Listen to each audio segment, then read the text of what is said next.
Capítulo 9. El susurro del nahual. Cuando nos acercamos a los eucaliptos vi a don Genaro sentado en un tronco. Sonriente, agitó la mano. Fuimos hasta él. Había en los árboles una bandada de cuervos. Graznaban como asustados.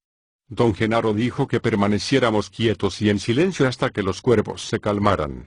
Don Juan reclinó la espalda contra un árbol y me indicó otro que estaba cerca, a su izquierda. Ambos dábamos la cara a don Genaro, que estaba a 3 o 4 metros de nosotros. Con un sutil movimiento de los ojos, don Juan me indicó reacomodar mis pies. Se erguía de pie, con firmeza, los pies ligeramente separados, y solo la parte superior de sus omóplatos, y el centro de su nuca, tocaban el tronco. Los brazos le pendían a los lados. Estuvimos así tal vez 1 hora. Yo los vigilaba detenidamente, sobre todo a don Juan. En determinado momento se dejó resbalar suavemente por el tronco y tomó asiento, manteniendo aún las mismas áreas de su cuerpo en contacto con el árbol. Sus rodillas quedaron alzadas, y descansó en ellas los brazos. Imité sus movimientos. Tenía las piernas sumamente fatigadas, y el cambio de postura me confortó. Los cuervos cesaron poco a poco de graznar, hasta que no hubo un sonido en el campo. El silencio me turbaba más que el ruido de los cuervos. Don Juan me habló en voz baja. Dijo que el crepúsculo era mi mejor hora. Miró el cielo. Pasarían de las 6. El día fue nublado y yo no había tenido manera de comprobar la posición del sol. Oí a lo lejos alboroto de gansos y quizá pavos. Pero en el campo de los eucaliptos no habría rumor alguno. Desde un largo rato atrás, no se escuchaban pájaros ni insectos grandes. Los cuerpos de don Juan y don Genaro habían guardado una inmovilidad perfecta, hasta donde yo podía juzgar, excepto en los instantes en que, para descansar, desplazaban su centro de gravedad. Cuando don Juan y yo estábamos sentados en el suelo, don Genaro hizo un movimiento súbito. Alzó los pies y se puso en cuclillas sobre el tronco. Luego giró 45 grados, y me hallé mirando su perfil izquierdo. Busqué en don Juan una indicación. Él echó hacia adelante la barbilla. Era una orden de mirar a don Genaro. Una agitación monstruosa me invadió. Era incapaz de contenerme. Mis intestinos se soltaban. Pude sentir en lo absoluto lo que Pablito debe de haber sentido al ver el sombrero de don Juan. Experimentaba tal tumulto intestinal que me fue necesario correr a los arbustos. Oí a los viejos aullar de risa. No me atreví a regresar con ellos. Titubeé un rato. Pensé que mi repentina explosión habría roto el hechizo. No tuve que meditar mucho tiempo. Don Juan y don Genaro vinieron a donde me hallaba. Me flanquearon y fuimos a otro campo. Nos detuvimos en su centro mismo, y recordé que estuvimos allí en la mañana. Don Juan me habló. Me dijo que fuera fluido y silencioso y detuviera mi diálogo interno. Yo escuché con atención. Don Genaro debe haber advertido que toda mi concentración se enfocaba en las admoniciones de don Juan, y aprovechó ese momento para repetir lo que hizo en la mañana. De nuevo soltó su grito enloquecedor. Me pescó de sorpresa, pero no desprevenido. Casi inmediatamente recuperé mi equilibrio por medio de la respiración. El choque fue aterrador, pero no tuvo un efecto prolongado, y pude seguir con la vista los movimientos de don Genaro. Lo miré saltar a una rama baja. Al seguir su curso en una distancia de más o menos 25 metros, mis ojos experimentaron una extravagante distorsión. No era que saltara por medio de la acción elástica de sus músculos, más bien se deslizaba por el aire, catapultado en parte por su formidable alarido, y jalado por unas vagas líneas emanadas del árbol. Era como si el árbol lo chupara a través de esas líneas. Don Genaro quedó un momento encaramado en la rama. Yo veía su perfil izquierdo. Empezó a ejecutar una serie de movimientos extraños. Su cabeza oscilaba, su cuerpo se estremecía. Varias veces ocultó la cabeza entre las rodillas. Mientras más se movía y se agitaba, mayor era mi dificultad para enfocar los ojos en su cuerpo. Parecía disolverse. Parpadeé como desesperado y luego alteré mi línea de visión torciendo la cabeza a diestro y siniestro, como don Juan me había enseñado. Desde mi perspectiva izquierda vi el cuerpo de don Genaro como nunca antes lo había visto. Parecía haberse puesto un disfraz. Lucía un traje peludo, del color de un gato siamés, ante claro, con toques de chocolate oscuro en las piernas y la espalda, Tenía una cola gruesa y larga. El atavío de don Genaro lo hacía verse como un cocodrilo peludo y café, de patas largas, sentado en una rama. No se discernían su cabeza ni sus facciones. Enderecé la cabeza hasta una postura normal. La visión de don Genaro disfrazado se mantuvo sin alteración. Sus brazos se estremecieron. Se paró en la rama, pareció agacharse, y saltó hacia el suelo. La rama estaba a 5 o 6 metros de altura. Hasta donde yo podía juzgar, fue el salto ordinario de un hombre ataviado con un disfraz. Vi el cuerpo de don Genaro a punto de tocar el suelo, y entonces la gruesa cola de su disfraz vibró y, en vez de aterrizar, despegó como impelido por un silencioso motor de turbina. Ascendió por encima de los árboles y luego planeó casi hasta el suelo. Repitió una y otra vez la maniobra. En ocasiones hacía una rama y se mecía dando la vuelta al árbol, o se escondía como una anguila entre las ramas. Y luego planeaba y describía círculos en torno nuestro, o aleteaba con los brazos al tocar su estómago la punta de los árboles. Los juegos de don Genaro me llenaban de asombro. Mis ojos lo seguían, y 2 o 3 veces percibí con toda claridad que usaba unas líneas brillantes, como si fueran poleas, para deslizarse de un sitio a otro. Luego pasó, hacia el sur, por encima de los árboles, y desapareció tras ellos.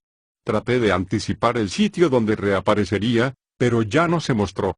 Advertí que yacía boca arriba, aunque no había tenido conciencia de ningún cambio en la perspectiva. Todo el tiempo creí estar de pie mirando a don Genaro. Don Juan me ayudó a sentarme, y entonces vi que don Genaro se acercaba. Caminaba con un aire de descuido. Sonrió con recato y preguntó si me había gustado su vuelo. Traté de decir algo, pero me hallaba mudo. Don Genaro cruzó con don Juan una extraña mirada y volvió a acuclillarse. Inclinándose, susurró en mi oído izquierdo. Lo oí decir, ¿por qué no vienes a volar conmigo? Repitió la frase 5 o 6 veces. Don Juan se acercó y me susurró en el oído derecho, no hables. Tú nomás sigue a Genaro. Don Genaro me hizo poner en cuclillas y susurró de nuevo. Yo lo oía con precisión cristalina. Repitió unas 10 veces, confía en el nagual. El nagual te va a llevar. Entonces don Juan susurró otra frase en mi oído derecho. Dijo, cambia tus sentimientos. Yo los oía hablarme a la vez, pero también percibía sus voces por separado. Cada una de las indicaciones de don Genaro tenía que ver con el contexto general de deslizarse por el aire. Las que repetía docenas de veces parecían ser aquellas que se grababan en mi memoria. En cambio, las palabras de don Juan se referían a órdenes específicas que repitió incontables veces. El efecto del susurro doble fue por demás extraordinario. Parecía que el sonido de sus palabras individuales me partiera por la mitad. Finalmente, el abismo entre mis oídos fue tan ancho que perdí todo sentido de unidad. Había algo que sin duda era yo, pero carecía de solidez. Semejaba una niebla resplandeciente, una neblina amarillo oscuro dotada de sentimientos. Don Juan dijo que iba a moldearme para el vuelo. Tuve entonces la sensación de que las palabras eran como unas pinzas que torcían y moldeaban mis sentimientos. Las palabras de don Genaro eran una invitación a seguirlo. Sentí que deseaba hacerlo, pero no podía. La disociación era tan grande que me incapacitaba. Oí entonces las mismas frases cortas interminablemente repetidas por ambos, cosas como, mira qué bonita figura para volar. Falta, salta. Tus piernas te subirán a la copa de los árboles. Los eucaliptos son puntos verdes. Los gusanos son luces. Algo ha de haber cesado en mí en un momento dado, quizá la conciencia de que se me dirigía la palabra. Sentía que don Genaro se hallaba aún conmigo, pero en lo tocante a percepción solo discernía una masa enorme de las más extraordinarias luces. A ratos el fulgor disminuía y a ratos se intensificaba. Asimismo, yo experimentaba movimiento. El efecto era el de ser jalado por un vacío que no me daba tregua. Cada vez que mi movimiento parecía disminuir y me era posible enfocar la atención en las luces, el vacío me jalaba de nuevo. En cierto momento, entre el jalón hacia adelante y hacia atrás, experimenté la máxima confusión. El mundo en torno mío, fuera lo que fuese, iba y venía al mismo tiempo, de allí el efecto de vacío. Yo veía 2 mundos por separado, uno que se alejaba de mí y otro que se acercaba. No me di cuenta de esto en forma ordinaria, Es decir, no tomé conciencia de ello como de algo que hasta entonces no se revelaba. Más bien tuve dos percepciones que no llegaron a unificarse. Después, mis percepciones se opacaron.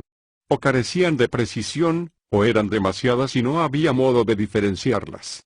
El siguiente grupo de percepciones discernibles fue una serie de sonidos en el extremo de una larga configuración semejante a un tubo. El tubo era yo mismo y los sonidos eran don Juan y don Genaro, que de nuevo me hablaban uno por cada oído. Conforme hablaban, el tubo se iba acortando, hasta quedar los sonidos en una gama que yo reconocía. Es decir, el sonido de las palabras de don Juan y don Genaro alcanzó mi gama normal de percepción. Los sonidos se hicieron reconocibles primero como ruidos, luego como palabras gritadas, y finalmente como palabras susurradas en mis orejas. A continuación noté objetos del mundo familiar. Al parecer me hallaba tendido boca abajo. Distinguía terrones, piedras, hojas secas. Y luego me percaté del campo de eucaliptos. Don Juan y don Genaro estaban de pie junto a mí. Aún había luz. Sentí que debía meterme en el agua para consolidarme. Fui al río, me quité la ropa y permanecí en el agua fría el tiempo suficiente para restaurar mi equilibrio perceptual. Don Genaro se marchó apenas llegamos a su casa. Al despedirse, me dio una palmada en el hombro. Me aparté de un salto por acción refleja. Pensaba que su contacto sería doloroso. Para mi sorpresa, no fue más que un suave golpecito en el hombro. Don Juan y don Genaro rieron como dos niños celebrando una travesura. No seas tan nervioso, dijo don Genaro. El nahual no anda tras de ti todo el tiempo. Chasqueó los labios como reprobando mi reacción excesiva, y con aire de candor y camaradería abrió los brazos. Lo abracé. Me palmeó la espalda en un gesto sumamente cálido y amistoso. Debes preocuparte del nahual solo en ciertos momentos, dijo. El resto del tiempo, tú y yo somos como cualquier otra gente de este mundo. Se volvió a don Juan y le sonrió. ¿No es así, Juancho?, preguntó.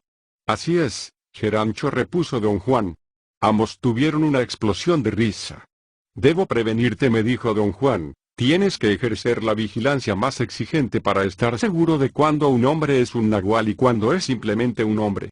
Puedes morir si entras en contacto físico directo con el nahual.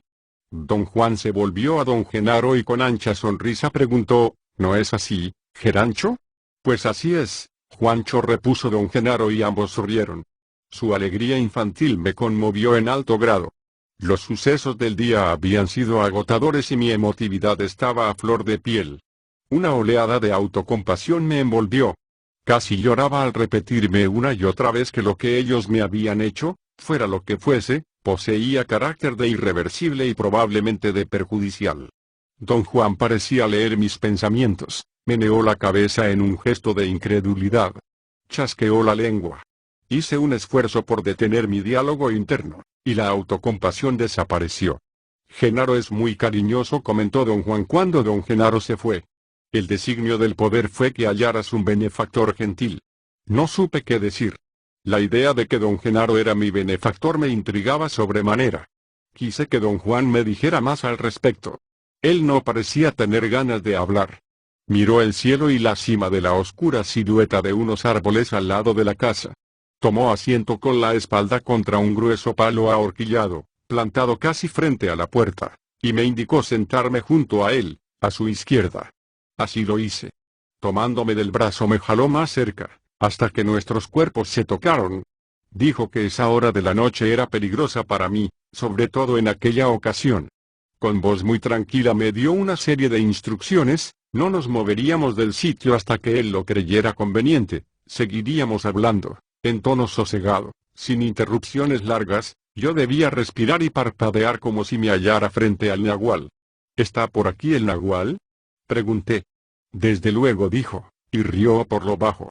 Prácticamente me acurruqué contra don Juan. Él empezó a hablar y solicitó de mí cualquier tipo de preguntas. Incluso me dio mi libreta y mi lápiz, como si yo pudiera escribir en la oscuridad. Afirmó que yo necesitaba estar lo más tranquilo y normal que fuese posible, y no había mejor modo de fortificar mi tonal que el de tomar notas.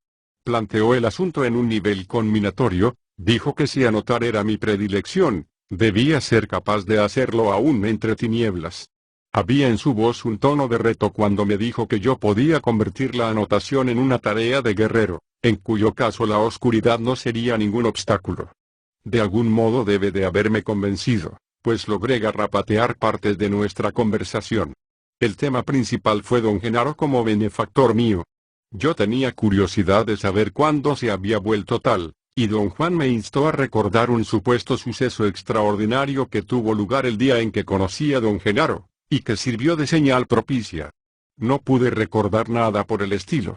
Empecé a recontar la experiencia, hasta donde recordaba. Fue un encuentro de lo más común y casual, ocurrido en la primavera del año 1968.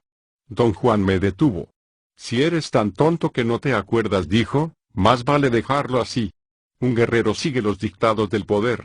Lo recordarás cuando se haga necesario. Don Juan dijo que tener benefactor era un asunto muy difícil. Citó como ejemplo el caso de su aprendiz Eligio, que llevaba muchos años con él. Dijo que Eligio no había podido encontrar benefactor. Le pregunté si a la larga lo hallaría. Repuso que no había modo de predecir los caprichos del poder. Me recordó que una vez, años atrás, habíamos encontrado un grupo de indios jóvenes explorando el desierto en el norte de México. Dijo que había visto en aquella ocasión que ninguno de ellos tenía benefactor, y que el entorno general y el ánimo del momento eran propicios para que él les diera una ayuda mostrándoles el nahual. Hablaba de una noche en que 4 jóvenes presenciaron, sentados junto al fuego, lo que yo consideré un truco espectacular, en el cual don Juan pareció manifestarse en diferente forma ante cada uno de nosotros. Esos muchachos ya sabían bastante, dijo. Tú eras el único novato entre ellos.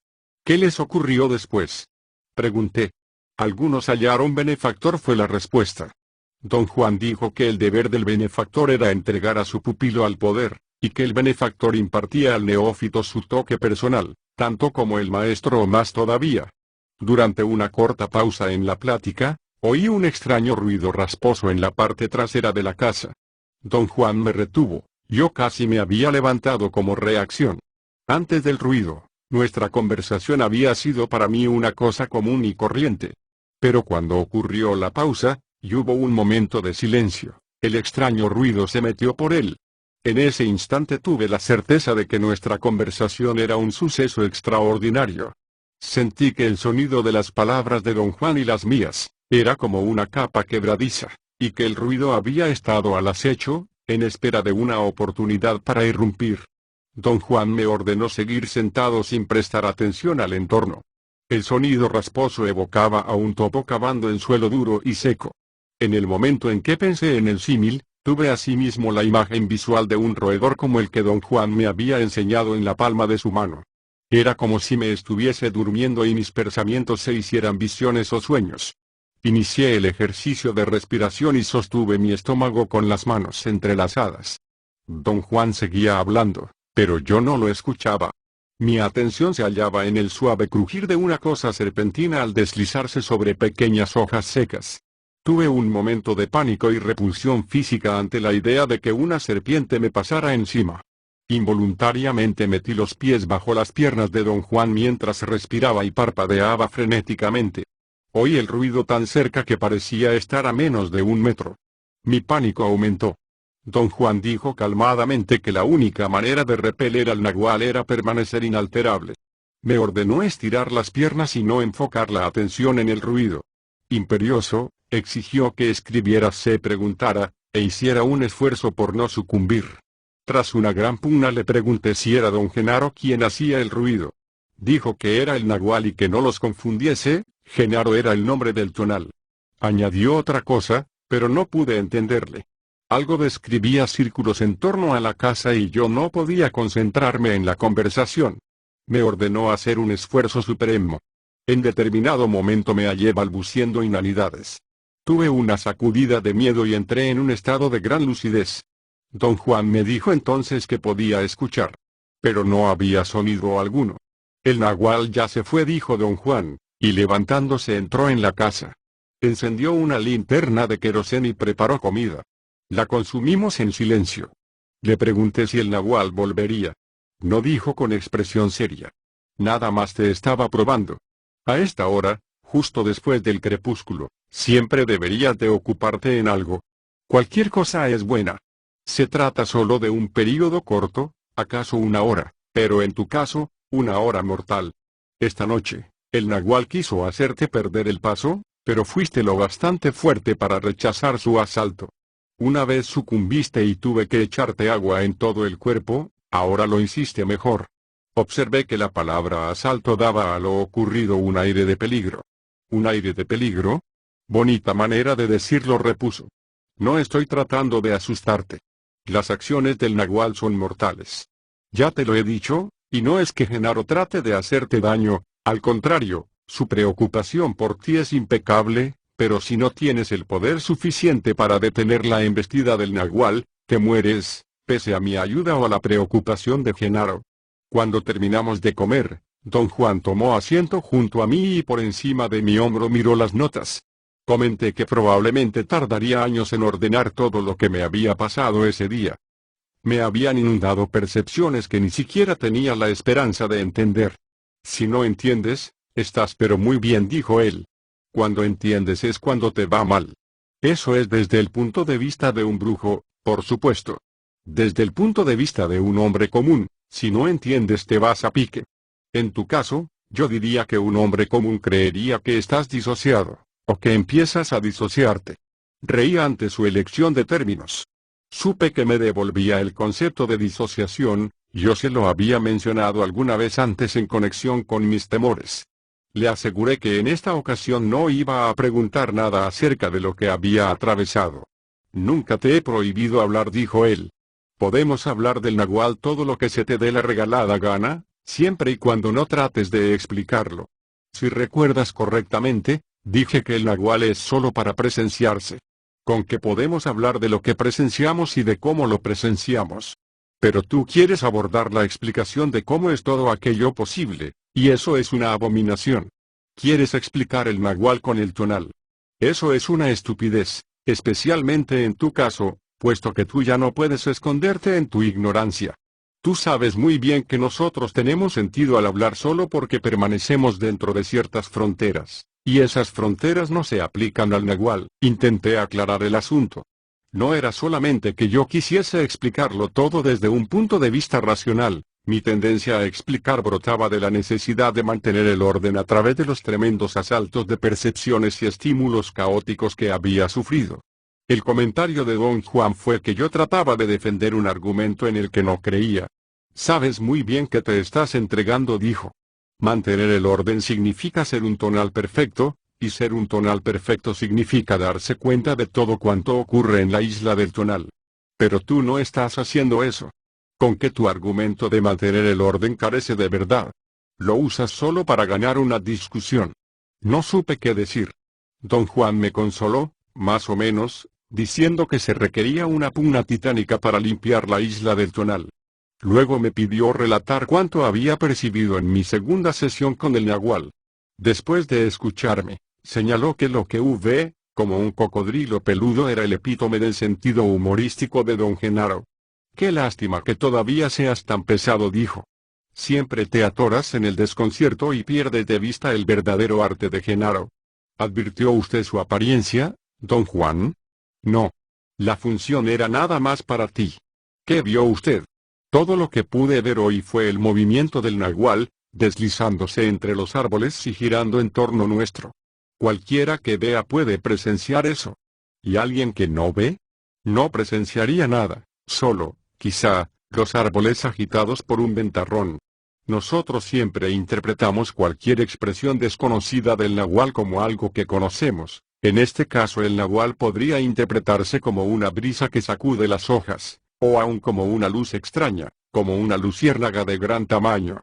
Si un hombre que no ve se halla presionado, dirá que creyó ver algo pero no pudo recordar que. Esto es muy natural. Él estaría diciendo la verdad.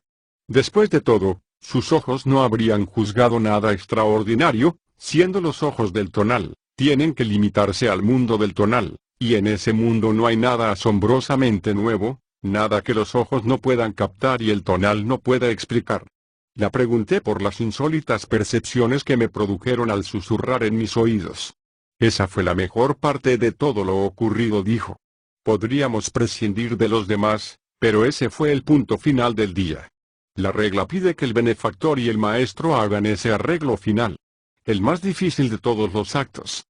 Tanto el maestro como el benefactor deben ser guerreros impecables antes de intentar siquiera la hazaña de partir a un hombre.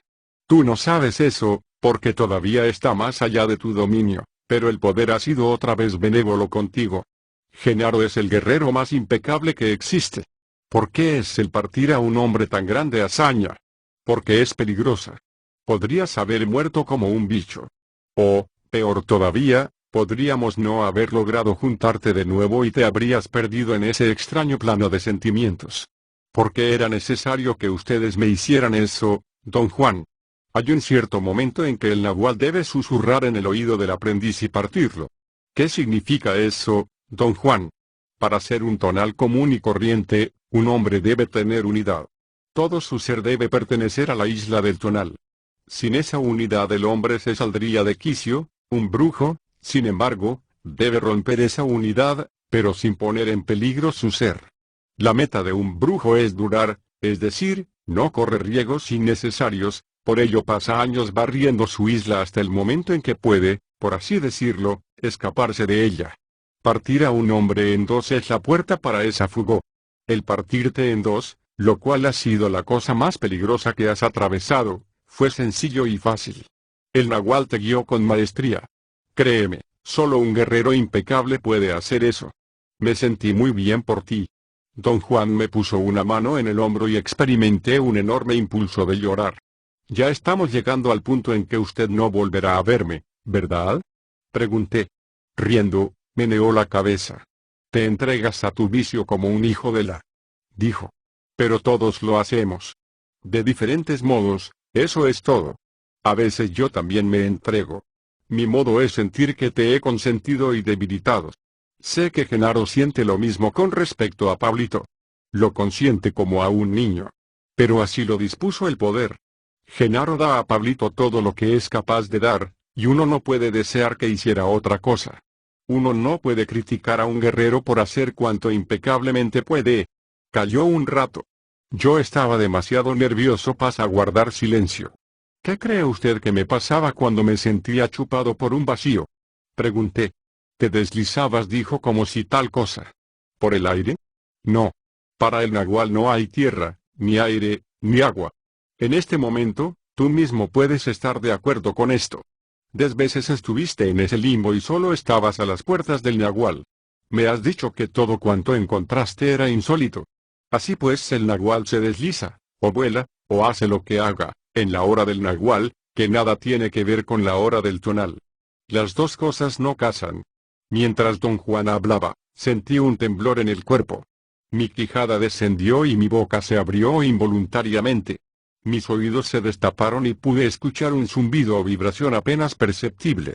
Al describir mis sensaciones a don Juan, noté que mis palabras sonaban como si alguien más las pronunciase. Era una sensación compleja, equivalente a oír lo que aún no decía. Mi oído izquierdo era una fuente de percepciones extraordinaria. Sentí que era más potente y exacto que mi oído derecho. Tenía algo que no había tenido antes. Cuando me volví a encarar a don Juan, que estaba a mi derecha, advertí, en torno a ese oído, un campo de clara percepción auditiva. Era un espacio físico, un campo dentro del cual los sonidos adquirían una fidelidad increíble. Volviendo la cabeza, yo podía barrer el entorno con mi oído. El susurro del nahual te hizo eso, dijo don Juan cuando describí mi experiencia sensorial. Vendrá a ratos y luego se perderá.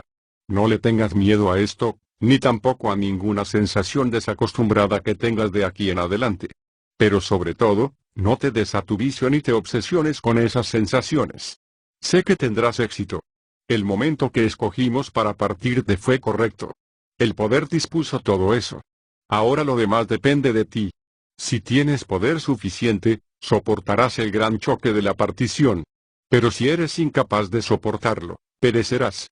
Empezarás a marchitarte, a perder peso, te volverás pálido, distraído, irritable, callado. Quizá dije, si usted me hubiera dicho hace años lo que usted y don Genaro hacían, yo tendría bastante. Alzó la mano y me impidió terminar. Lo que dices no tiene sentido, dijo. Una vez me dijiste que, de no ser por el hecho de que eres terco y dado a explicaciones racionales, ya serías un brujo hoy en día. Pero ser brujo significa, en tu caso, que debes superar la terquedad y la necesidad de explicaciones racionales, que obstruyen tu camino. Más aún, esas limitaciones son tu camino al poder. No puedes decir que el poder fluiría hacia ti si tu vida fuera diferente. Genaro y yo tenemos que actuar igual que tú, dentro de ciertos límites.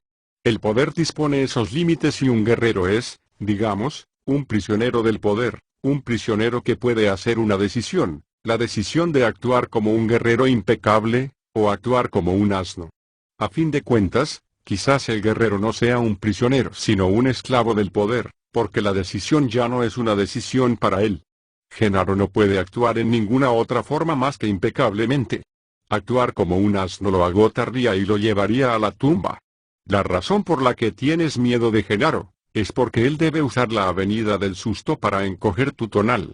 Tu cuerpo sabe eso, aunque tal vez tu razón lo ignore, y por esto tu cuerpo quiere salir corriendo cada vez que Genaro anda cerca. Mencioné que tenía curiosidad por saber si don Genaro se proponía deliberadamente asustarme. Don Juan dijo que el nahual hacía cosas extrañas, cosas que no podían preverse. Puso como ejemplo lo que había ocurrido entre nosotros esa mañana, cuando él me impidió voltear a la izquierda para mirar a don Genaro en el árbol. Dijo que se dio cuenta de lo que su nahual había hecho, aunque no tenía manera de saberlo por adelantado. Su explicación del asunto fue que mi súbito movimiento hacia la izquierda era un paso en dirección de mi muerte, un acto suicida que mi tonal realizaba a propósito. Ese movimiento agitó el nahual de don Juan, con el resultado de que una parte suya cayó encima de mí. Hice un gesto involuntario de perplejidad. Tu razón te está diciendo otra vez que eres inmortal, dijo. ¿Qué quiere usted decir con eso, don Juan? Un ser inmortal tiene todo el tiempo del mundo para dudas y desconciertos y temores. Un guerrero, en cambio, no puede aferrarse a los significados que se hacen bajo las órdenes del tonal, porque el guerrero sabe con certeza que la totalidad de sí mismo tiene solo un poquito de tiempo sobre esta tierra. Quise presentar un argumento serio. Mis temores, mis dudas, mi desconcierto, no se daban en un nivel consciente y, por mucho que intentara controlarlos, me sentía desamparado cada vez que me enfrentaba con don Juan y don Genaro. Un guerrero no puede sentirse desamparado, dijo él. Ni desconcertado ni asustado, bajo ninguna circunstancia. Para un guerrero, solo hay tiempo para su impecabilidad, todo lo demás agota su poder, la impecabilidad lo renueva.